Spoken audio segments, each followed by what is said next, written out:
আসসালামু আলাইকুম সকলকে। ওয়েলকাম টু পলি। সুপ্রিয় শিক্ষার্থীরা, কেমন আছো তোমরা সবাই? আশা করি ভালো আছো। তো আজকে আমরা আলোচনা করব ম্যাথামেটিক্স 2 এর দ্বিতীয় অধ্যায় সূচক ধারা নিয়ে। এটি মূলত সূচক ধারার তৃতীয় পার্ট। গত পার্ট গত পার্টে আমরা দুটি অঙ্ক করেছিলাম এবং প্রথম পার্টে আমরা মূলত সূত্র নিয়ে আলোচনা করেছিলাম। তো সূত্র নিয়ে আলোচনা করেছিলাম যে পার্টে, তথা প্রথম পার্টটি অত্যন্ত গুরুত্বপূর্ণ। তোমরা যদি ওই পার্টটি দেখে না থাকো তাহলে অনুরোধ থাকবে ওই পার্টটি দেখে আসার জন্য। কারণ এখন আমরা মূলত রচনামূলক প্রশ্নে আসা একটি ম্যাথ করতে যাচ্ছি, যেখানে সূত্র না জানলে আসলে তুমি কিছুই বুঝবে না, তথা তোমার মাথার উপর দিয়েও যেতে পারে। তো দ্যাটস ওয়াই আমার সাজেশন থাকবে যে তুমি প্রথম পার্টটি দেখে আসো। তো আজকের পার্টটি শুরু করার আগেই মূলত আমরা একটি সূত্র জেনে নেব, সমান্তর ধারার এনতম পদ। দেখো, তোমরা যে জেনারেল ম্যাথ পড়েছিলে না তোমাদের মাধ্যমিকে তথা ক্লাস 9-10-এ, সেখানে কিন্তু সমান্তর ধারা ছিল, গুণোত্তর ধারা ছিল। তো সেখানকার যে সমান্তর ধারার এনতম পদটি তোমরা কি দেখেছিলে? এনতম পদ নির্ণয়ের যে সূত্রটি ছিল সেটি হচ্ছে a+n-1 * d, যেখানে এ হচ্ছে তোমার প্রথম পদ এবং ডি হচ্ছে সাধারণ অন্তর। আর একটা উদাহরণ দিলে তোমরা বুঝতে পারবা। দেখো, যদি আমি একটি ধারা দেই যেখানে 2+4+6+8 আছে এরকম। যদি আমি তোমাকে বলি যে এই ধারার প্রথম পদ পদ কোনটা, তো অবভিয়াসলি এটা হবে কি প্রথম পদ। অ্যান্ড এর সাধারণ অন্তর কি হবে? দেখো দেখি এর সাধারণ অন্তরটা কি। সাধারণ অন্তর হচ্ছে দ্বিতীয় পদ থেকে প্রথম পদ বিয়োগ করলে যা পাওয়া যায় তাই হচ্ছে সাধারণ অন্তর। দ্বিতীয় পদ কি ছিল? 4, আর প্রথম পদ 2। সাধারণ অন্তরের হচ্ছে কত? 2। অর্থাৎ এর মাঝের যে অন্তর, হুম বা ব্যবধান, দেখো একটা থেকে আরেকটার ব্যবধান সমান্তর, মানে সমান অন্তর, মানে একটা থেকে আরেকটার ব্যবধান হচ্ছে সমান। দেখো, তুমি 6 থেকে যদি 4 বিয়োগ করো তাহলেও কিন্তু 2 হবে, 8 থেকে 6 বিয়োগ করো তাহলেও কিন্তু হবে 2। তো সমান্তর ধারার ক্ষেত্রে মূলত তম পদের যে সূত্রটি রয়েছে সেটি হচ্ছে a+n-1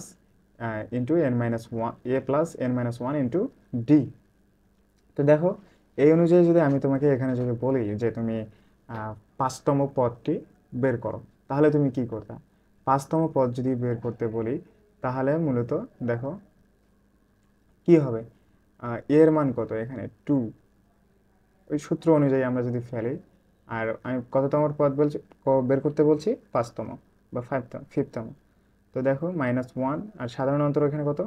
2। তাহলে কি হচ্ছে? 2 প্লাস এখানে 1 মাইনাস করলে হচ্ছে 4। তাহলে কি হচ্ছে এখানে? 8, 2 যদি গুণ করি 4 এর সাথে তাহলে হচ্ছে 8। এবং এবং দেখো 2 + 8 মিলে হচ্ছে 10। দেখো দেখি এখানে 1 2 3 4, এই 4তম পরে যে কি হবে, কোন পদটি হবে? 5তম পদটি হবে। তো এখানে কি আসতেছে? 10 আসতেছে। তো দেখো, আমরা এই সূত্র অনুযায়ী কিন্তু ডিরেক্ট এটি বের করে ফেলতে পারি যে কততম পদের মানটি কততম হতে পারে। এটি আলোচনা করার মূল কারণ হচ্ছে মূলত এখন আমরা যে অঙ্কটি করতে যাব সেখানে তোমার এই সমান্তর ধারার ক্ষেত্রে তম পদের যে সূত্রটি রয়েছে এটি লাগবে। তো চলো এবার আমরা অঙ্কটি করতে যাব। এটি হচ্ছে মূলত তোমার বইয়ের, এটা হক পাবলিকেশনস। এখানে রয়েছে তোমার, সরি, উদাহরণ নাম্বার এটা হচ্ছে 9। হুম তো এটা হচ্ছে উদাহরণ 9। উদাহরণ 9-এ দেওয়া আছে তোমার 1/(1) plus 5/(2) plus 9/(3) plus 13/(4) plus dot dot dot infinity. এর অসীম পর্যন্ত যোগফল নির্ণয় করতে বলেছে। এখানে মূলত তোমার রচনামূলকে দুই টাইপসের ম্যাথ থাকবে, যেখানে তোমার এই অসীম পর্যন্ত যোগফল নির্ণয় করতে বলে এবং একটা ওই যোগফল নির্ণয় করে ওরা রেখে দেয় তোমার রাইট সাইডে, ওটি দেখাতে বলে বা প্রমাণ করতে বলে। তো দুটোই মূলত একই। তো এখানে দেয়া আছে অসীম পর্যন্ত যোগফল নির্ণয় করতে। তো আমরা ধারাবাহিকভাবে অঙ্কটি করব এবং এই ধারাবাহিকতা অনুযায়ী আমরা পরবর্তী যে এই টাইপসের অঙ্কগুলো রয়েছে এগুলো করতে পারবো ইনশাআল্লাহ। তো চলো শুরু করা যাক। তো দেখো, আমরা ধরে নিলাম ধারাটির যোগফল হচ্ছে এস। এখন আমরা লবগুলোর দিকে তাকাবো। দেখো দেখি উপরে কি কি আছে তোমার। 1 আছে, তারপর আছে 5, তারপর আছে 9, তারপর আছে 13। তো তো তুমি যদি এগুলোকে সংখ্যাগুলোকে যদি লিখো, দেখো দেখি 1, 5, 9 এবং 13, এই সংখ্যাগুলোর দেখো দেখি অন্তর, সাধারণ যে অন্তর, এগুলো কি একই কিনা দেখো দেখি। 5 থেকে যদি তুমি 1 বাদ দিয়ে দাও তাহলে 4 থাকতেছে, 9 থেকে যদি 5 বাদ দিয়ে দাও তাহলে কিন্তু 4 থাকতেছে, 13 থেকে যদি 9 বাদ দিয়ে দাও তাহলে কিন্তু 4 থাকতেছে। অর্থাৎ এগুলো হচ্ছে সমান অন্তর বিশিষ্ট সংখ্যা। এগুলো হচ্ছে তোমার সমান্তর ধারা। তো সমান্তর ধারার ক্ষেত্রে এনতম পদ কি, দেখো এইভাবে এই ম্যাথটির সমাধানের ক্ষেত্রে মূলত আমাদের আগে এনতম পদ আগে বের করতে হবে। দেন আমরা মান বসিয়ে তারপর যোগ করে মূলত অঙ্কটা আমরা সমাধান করব।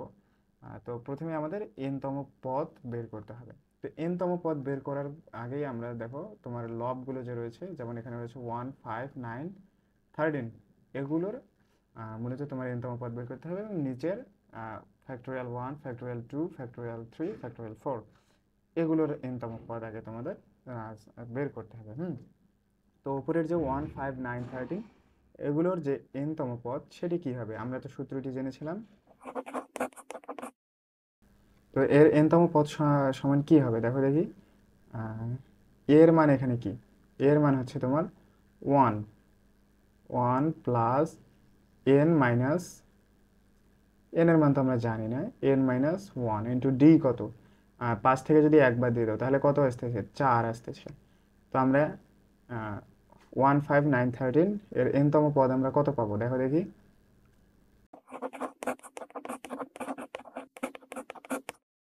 তো দেখো আমরা এনতম পদ পেলাম সূত্রানুসারে, মূলত কোন সূত্র অনুসারে, a plus n minus 1 into d, এই সূত্রানুসারে মূলত আমরা 1, 5, 9, 13 এর এনতম পদটি পেলাম 4n মাইনাস 3। এবার আমরা লবগুলো দেখবো, লবে কি কি আছে, ফ্যাক্টোরিয়াল 1, ফ্যাক্টোরিয়াল 2, ফ্যাক্টোরিয়াল 3, ফ্যাক্টোরিয়াল 4।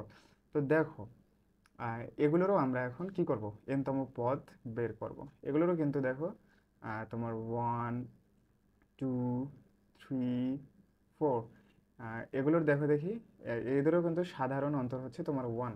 দেখো 2 থেকে 1 বাদ দাও তাহলে তা থাকতেছে 1, 3 থেকে 2 বাদ দাও থাকতেছে 1, 4 থেকে 3 বাদ দাও থাকতেছে 1। তার মানে এগুলোর অন্তর সমান, অর্থাৎ সমান্তর ধারা। তো এর এনতম পদ কি হবে,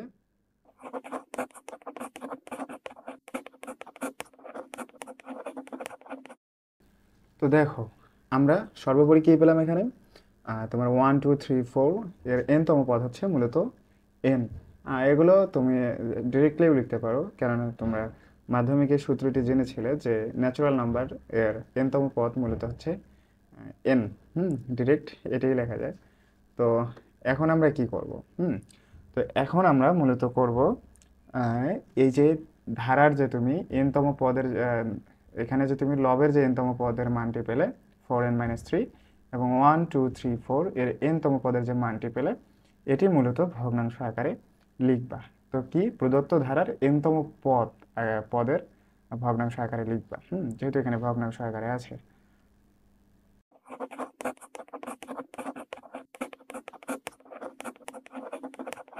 আমরা এই এনতম পদ বের করার কারণটা কি বলতো, আমাদের মূলত বের করতে হবে তোমার অসীম পর্যন্ত এর যোগফল বের করতে হবে। তো যোগফল নির্ণয়ের আগে আমরা তো আগে থেকেই জানি, যেহেতু আমরা জেনারেল ম্যাথে এগুলো পড়েছি, কি জানি যে এনতম পদগুলো তো আগে আমাদের বের করতে হবে।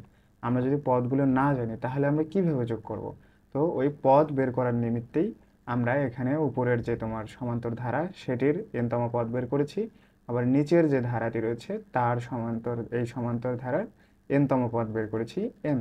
তো এখন এই প্রদত্ত যে ধারাটি রয়েছে, অর্থাৎ 1/(1) প্লাস 5/(2) প্লাস 9/(3) ডট ব্লা ব্লা ব্লা, এগুলোর সরি, তো এগুলোর আমরা কি করব এখন, এই ধারাটির প্রদত্ত ধারাটির তথা এই ধারাটির এনতম পদ নির্ণয় করব। তো উপরের এনতম পদ আমরা পাচ্ছি 4n-3 এবং নিচের এনতম পদ আমরা পাচ্ছি এন। যেহেতু এখানে ফ্যাক্টোরিয়াল দেওয়া আছে, ফ্যাক্টোরিয়াল 1, ফ্যাক্টোরিয়াল 2, ফ্যাক্টোরিয়াল 3, তো তাই আমরা এখানে এনটাকে ফ্যাক্টোরিয়াল দ্বারা চিহ্নিত করবো। তো এখন আমরা দেখো আহ, এটির সমাধানের ক্ষেত্রে মূলত এই যে এনতম পদটা নির্ণয়ের ক্ষেত্রে তোমাদের যেটি করতে হবে সেটি হচ্ছে এনটাকে লবের জায়গায় রাখা যাবে না, অর্থাৎ লব থেকে এটিকে এনটিকে ভ্যানিশ করে দিতে হবে। তো এটিকে ভ্যানিশ করার জন্য আমরা কি কি করতে পারি? তো আমরা ম্যাথমেটিক্যাল টার্মস অনুযায়ী দেখো ম্যাথমেটিক্যাল যে নিয়ম রয়েছে সেই অনুযায়ী আগে করব, দেখা যাবে এমনিতেই এটি সলভ হয়ে যাবে। তো দেখো এখানে মাইনাস রয়েছে মাঝখানে, তার মানে দেখো 4n বাই ফ্যাক্টোরিয়াল n হয় এবং মাইনাস 3/ফ্যাক্টোরিয়াল n হয়। এই দুটোরই নিচে কি রয়েছে? Factorial n। তো আমরা সেই অনুযায়ী লিখি 4n।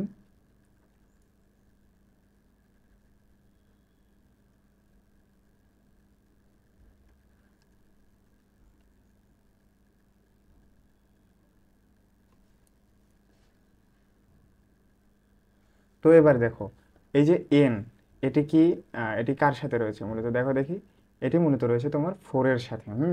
3-র সাথে কিন্তু কিন্তু কোনো n নেই। তো শুধু একটি n রয়েছে ওপরে। তো দেখো এখানে আরেকটা নিয়ম তোমাদের বলে রাখি, সেটি হচ্ছে যদি তোমাদের ফ্যাক্টোরিয়াল, যেমন দেখো যদি ফ্যাক্টোরিয়াল, সরি, ফ্যাক্টোরিয়াল,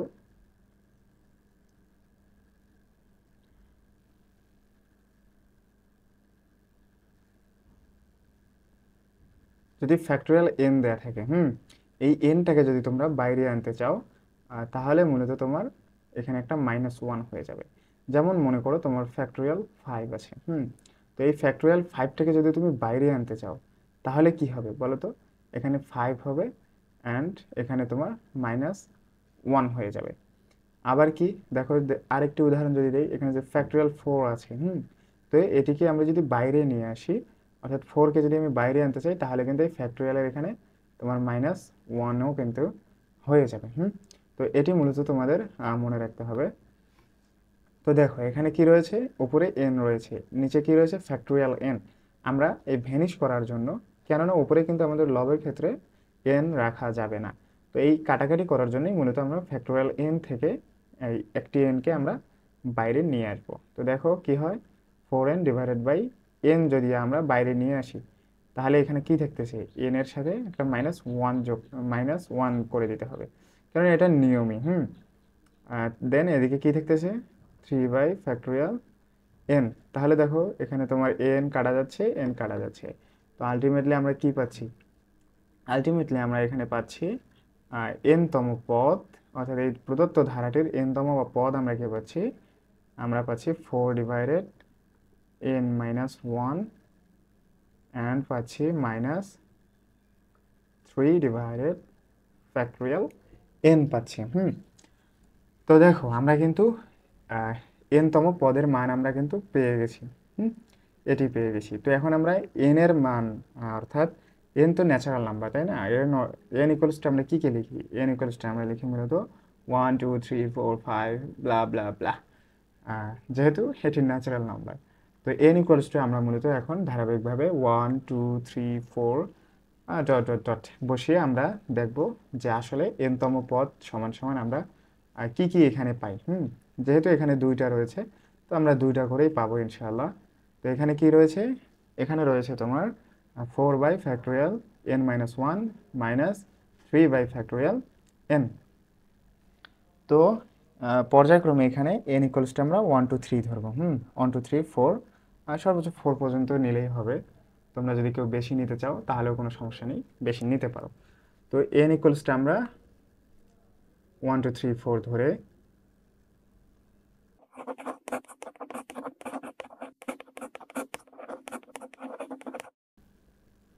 দেখো এখানে যখন আমরা 1 ধরবো তখন n তম পদটিকে আমরা t1 দ্বারা আখ্যায়িত করব।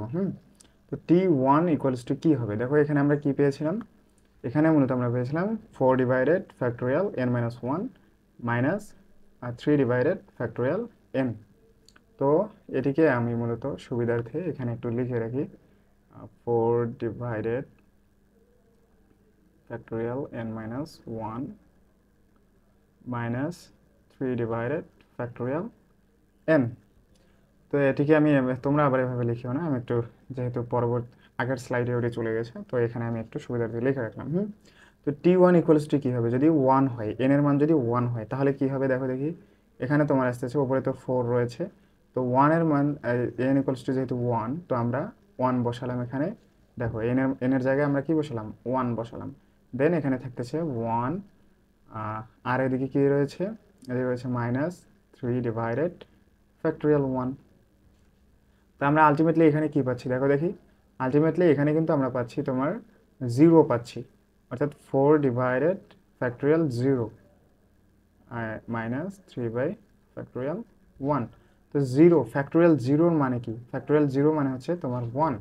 তো ফ্যাক্টোরিয়াল 0 মানে যেহেতু 1, কাজেই আমরা এটি ইকুয়ালস টু কি লিখতে পারি, এখানে যেহেতু 1 এসে যাবে, তো 1 তো কোনো সংখ্যার নিচে লেখার দরকার নেই। তো 4 মাইনাস 3/(1)। তো এটি আমরা পেলাম n ইকুয়ালস টু 1 ধরে। এখন যদি n ইকুয়ালস টু যদি 2 হয়, তাহলে কি হবে, n ইকুয়ালস টু 2 হলে কি হবে দেখো, 4 ডিভাইডেড, এখন n এর জায়গায় আমরা 2 ধরবো। তো 2 মাইনাস 1, মাইনাস এদিকে কি আছে 3/(2) হবে। তাহলে দেখো n এর জায়গায় আমরা এখন কি ধরেছি, 2 ধরেছি। তো এদিকে কি পাচ্ছি আমরা, 2 থেকে -1 যদি হয় তাহলে 1 থেকে যাচ্ছে, তাহলে আমরা কি পাচ্ছি 4 ডিভাইডেড ((1) মাইনাস 3 ডিভাইডেড((2))। এখন যদি আমরা আর n এর মান যদি আমরা 3 ধরি তাহলে কি পাবো দেখো, n এর মান যদি এখন আমরা 3 ধরি এখানে, তাহলে কি পাচ্ছি, তাহলে আমরা পাচ্ছি 4 ডিভাইডেড 3 যদি ধরি আমরা এখানে, তাহলে 3 মাইনাস 1 মাইনাস 3/(3)। দেন আমরা কি পাচ্ছি, দেন আমরা পাচ্ছি 4 ডিভাইডেড, এখানে কি পাচ্ছি ফ্যাক্টোরিয়াল 2 মাইনাস 3/(3)।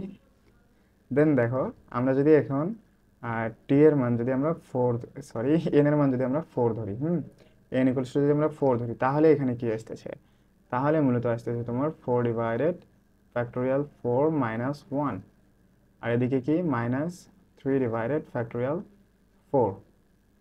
তো কি পাচ্ছি, এখানে পাচ্ছি 4 ডিভাইডেড((3), আর এদিকে কি পাচ্ছি মাইনাস 3/((4)। তো দেখো T1 T2 T3 T4 এগুলোর একটা কিন্তু আমরা ভ্যালু পেয়েছি একটা করে, দেখো দেখি এখানে পেয়েছি T1 এর জন্য আমরা ভ্যালু পেয়েছি 4 মাইনাস 3/((1), T2 এর জন্য আমরা পেয়েছি 4 ডিভাইডেড((1) মাইনাস 3 ডিভাইডেড((2) ব্লা ব্লা ব্লা। তো এখন আমরা এটিকে কি করব, দেখো এগুলো কিন্তু এভাবে চলতেই থাকবে, এই n তম পদের মান এভাবে কিন্তু চলতেই থাকবে, নির্ণয় করতে থাকলে এভাবে কিন্তু চলতেই থাকবে। তো কাজেই তুমি এখানে dot dot dot dot dot দিয়ে এটির মানে অসীম যে এটি এটি বুঝাবা। এখানে ডট ডট ডট যদি তুমি না দাও তাহলে কিন্তু তোমার অঙ্কটি সঠিক হয়নি বলেই গণ্য হবে। তো এবার আমরা কি করব, আমরা যে প্রথমেই যে ধরে নিয়েছিলাম, দেখো দেখি প্রথমে কি ধরে নিয়েছিলাম, ধারাটির যোগফল এস। তো এই ধারাটির যোগফল আমরা মূলত কিভাবে নির্ণয় করব, এই n তম পদগুলো যোগ করেই না নির্ণয় করব। যেমন দেখো আমি উদাহরণে কি দেখেছিলাম, এই যে এটির যদি আমরা যোগফল নির্ণয় করতে চাই তাহলে কি n তম পদগুলোর যোগফল নির্ণয়, যোগফলই তো করবো তাই না, এটা একটা n তম পদ, এটা একটা n তম পদ, এটা একটা n তম পদ, মানে 3তম পদ, এটা 4তম পদ, এই পদগুলো যোগ করেই তো আমরা ধারাটির যোগফল বা সমষ্টি নির্ণয় করবো তাই না। তো এখানে আমরা কি পেয়েছি, এই যে T1তম পদ আমরা পেয়েছি, T2তম পদ পেয়েছি, T3তম পদ পেয়েছি এবং T4তম পদ পেয়েছি। তো এই ধারাগুলো এখন আমরা যোগ করে ধারাটির সমষ্টি বা প্রদত্ত ধারাটির যোগফল আমরা নির্ণয় করব। তো এখন আমরা পরবর্তী স্লাইডে যাচ্ছি। তো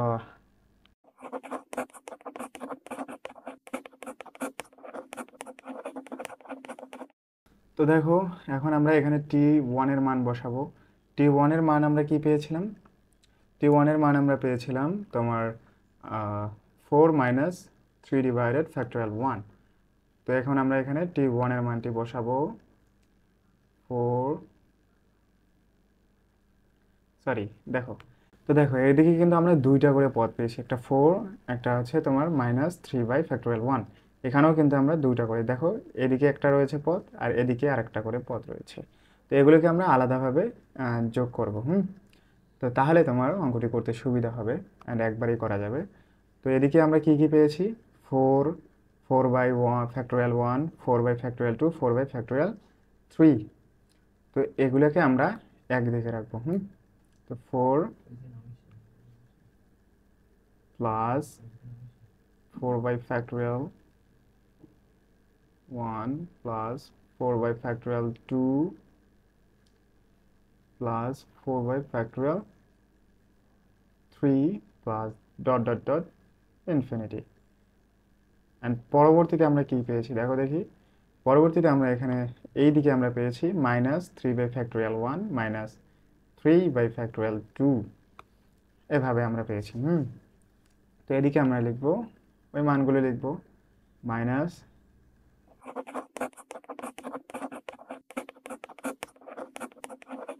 তো দেখো এখানে প্লাস আসলো কিভাবে, আমরা মূলত এখানে -1 একটি মাইনাস একটি কমন নিয়েছি, হ্যাঁ -1 আমরা একটি মাইনাস কমন নেওয়ার ফলে এখানে ভেতরেগুলো চিহ্নগুলো মূলত প্লাস হয়ে গেছে। তো দেখো এখানে কিন্তু উপরে সবার উপরে রয়েছে 3 রয়েছে উপরে সবার ক্ষেত্রে কমন। আর এখানে ক্ষেত্রে দেখো এখানে কিন্তু 4, এখানে 4/1ও তুমি দিতে পারো, সমস্যা নেই। তো এখানে 4 কিন্তু কমন রয়েছে। তাহলে আমরা যদি এখানে 4 এবং এখানে যদি আমরা 3 কমন নেই তাহলে কি হবে দেখো তো, এখানে যদি আমরা 4 কমন নেই তাহলে মূলত তোমার হচ্ছে এখানে 1 plus 1/((1) plus 1/((2) plus 1/((3) plus dot dot dot infinity. আর এদিকে, এদিকে তুমি দেখো 3 যদি তুমি কমন নাও তাহলে কি পাচ্ছ, এখানে তুমি পাচ্ছ 1/((1) প্লাস 1/((2) প্লাস 1/((3) আর ডট ডট ডট, কতবার লিখি বলো। তো দেখো এতটুকু বুঝতে পেরেছো নিশ্চয়ই। তো এখানে আমরা 3 কমন নিয়েছি, এখানে নিয়েছি 4 কমন। তো দেখো দেখি 1 plus 1/((1) plus 1/((2) plus 1/((3) plus dot dot dot infinity, এটি একটি সূত্র না? এটি কি তোমাদের প্রথম পার্টেই আমি দেখাইনি? তো এটি সমান আমরা কি জানি বলো তো, এটি সমান জানি আমরা e⁻1, আই মিন 4e, জানি আমরা এটি সমান, তাই তো? আর এখানে দেখো এখানে কিন্তু তোমার আরেকটি কাজ করা যায়, এটি কিন্তু এখানে সামনে কিন্তু আমি 1 দেখতে পাচ্ছি না। 1 কি দেখতে পাচ্ছ তোমরা? কেননা সূত্রের ক্ষেত্রেও তো 1 ছিল, তাই না? তো 1 কিন্তু এখানে নাই। তো আমরা কি করতে পারি এখানে, তো এটিকে আমরা করতে পারি মূলত এখানে একটি 1 নিতে পারি। নিলে কি হচ্ছে, নিলে হচ্ছে তোমার এখানে 1 একটি নিলাম এবং বাকি সব ঠিক রাখলাম।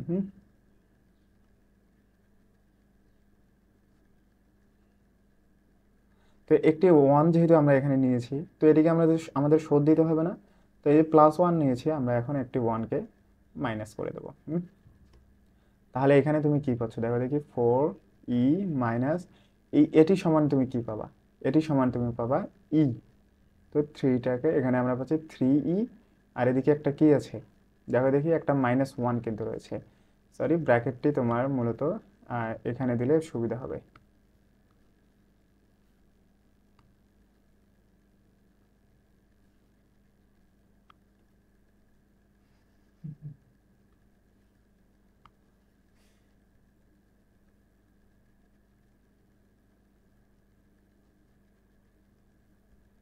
তো দেখো এখানে আমরা একটি +1 নিয়েছি, আর এখানে একটি +1, সরি একটি একটি 1 আমরা কি করেছি, মাইনাস করে দিয়েছি। তো দেখো এখানে কি থাকতেছে, এখন এখানে থাকতেছে তোমার এটি সমান তো আমরা জানি ই, তো ইটা আমরা এখানে লিখে নিলাম, অ্যান্ড একটি -1 তো রয়ে গেছে, তো এই -1টি এখানে লিখলাম। দেন আমরা কি পাচ্ছি দেখো তো, দেন আমরা পাচ্ছি যদি তোমার 4e, এখন যদি আমরা মাইনাসটি উঠিয়ে ব্র্যাকেটটি যদি উঠিয়ে দিই তাহলে এখানে কি থাকতেছে, 3 এটা কি হবে, এটা হবে তোমার +1। দেন এখানে কি আসতেছে, 4টা ই থেকে তুমি 3টা ই বাদ দাও, তাহলে তুমি পাচ্ছ e+1। এটাই মূলত হচ্ছে তোমার অ্যান্সার। তো অসীম যে ধারাটি তোমরা দেখলা, এটির যোগফল বা সমষ্টি হচ্ছে তোমার মূলত এটি, তাই না? দেখো তো অঙ্কটা সহজ না? প্রথমে আমরা কি করেছি, ধারাটির যোগফল আমরা এস ধরে নিয়েছি। দেন আমরা কি করেছি, এই যে উপরের যে তোমার যে লবগুলো রয়েছে, যেমন 1, 5, 9, 13, এগুলোর আমরা n তম পদ নির্ণয় করেছি। এটা যেহেতু একটি সমান্তর ধারা, তো আমরা সমান্তর ধারার সূত্রানুসারে n তম পদ পেলাম 4n-3, এবং নিচে রয়েছে তোমার 1, 2, 3, 4, এটিও কিন্তু সমান্তর ধারা। তো এই সমান্তর ধারার n তম পদ আমরা পেলাম n। তো এই যে আমাদের প্রদত্ত যে ধারাটা, যেই ধারাটা আমাদের দিয়েছে, তো এই ধারাটার n তম পদ তাহলে কি হবে, এই ধারাটার n তম পদ অর্থাৎ লবের যে n তম পদ সেটি হচ্ছে 4n-3, এবং হরের যে এনতম পদ ফ্যাক্টোরিয়াল এন। দেখো এখানে এন পেয়েছি, মানে এখানে কিন্তু ফ্যাক্টোরিয়াল 1 ফ্যাক্টোরিয়াল 2 রয়েছে, তো এর ধরুন আমরা এখানে দিয়েছি ফ্যাক্টোরিয়াল এন।